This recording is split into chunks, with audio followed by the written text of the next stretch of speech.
Ribbon Rescue. As soon as her grandmother finished making the ribbon dress, Jillian put it on and ran out into the front yard. A man came running down the road. He was dressed in fancy clothes and he was yelling, "I'm late, I'm lost, I'm late, I'm lost. I'm going to miss my own wedding." He was carrying his own shoes. "Wait," said Jillian, "let me fix your shoes." She tore 2 ribbons off her dress, laced the man's shoes with them, and tied them into big bows.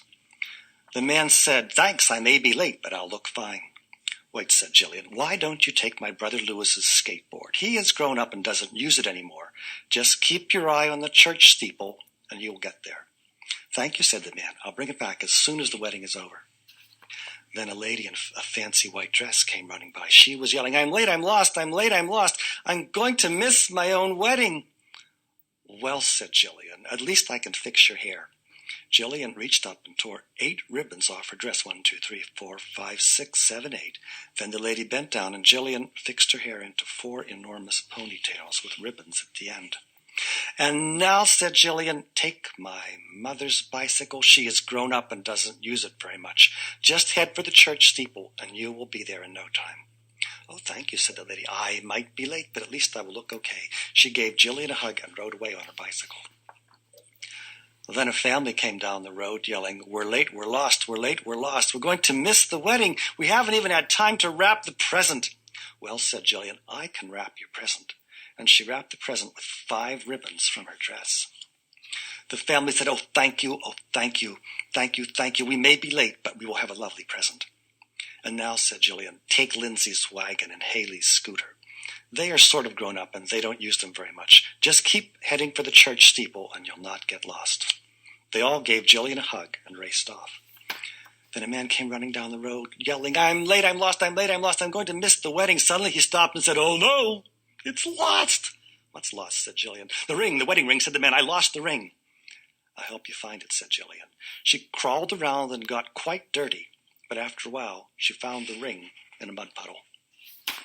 "Look," said Jillian, "you might lose it again. Let me help you." She tied the ring to the man's finger with a ribbon. "And now," said Jillian, "take Jeremy's skates. He has grown up and doesn't use them very much. Just keep heading for the church steeple." "Thank you," said the man. I may be late, but at least I'll have the ring." Then Jillian's mother came out of the house yelling, "Jillian, we're late for a wedding and you're a mess. What will your grandmother say?" She grabbed Jillian's hand and they ran down the road. But when they got to the church, the man at the door said to Jillian, "What a mess. You can't come in here dressed like that."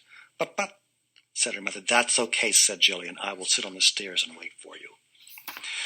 Then the bride and groom walked around the side of the church and saw Jillian sitting on the stairs. "Oh," said the groom, "don't my shoes look great?" "Oh," said the bride, "isn't my hair wonderful?" "Yes," said Jillian, "your shoes are great and your hair is wonderful, and I hope you have a wonderful wedding." "Aren't you coming in?" said the groom. "No," said Jillian, "I tore off all my ribbons to fix hair, lace, shoes, wrap a present, and tie a ring, and now my dress is a mess and I can't come in." Said the groom. "I think we need a flower girl." Said the bride. "Yes, we definitely need a flower girl." So they picked a bunch of wild flowers from the grass, and Jillian walked into the church in front of everybody else. And even though her dress was all dirty and full of holes, everyone said she was the prettiest kid there. The end of the story. Jillian is a Mohawk from the Ganawake Reserve near Montreal. She came to a storytelling in Montreal wearing a Mohawk ribbon dress. I didn't know what kind of ribbon dress it was, but I made up this ribbon story about her because of her wonderful ribbon dress. The end.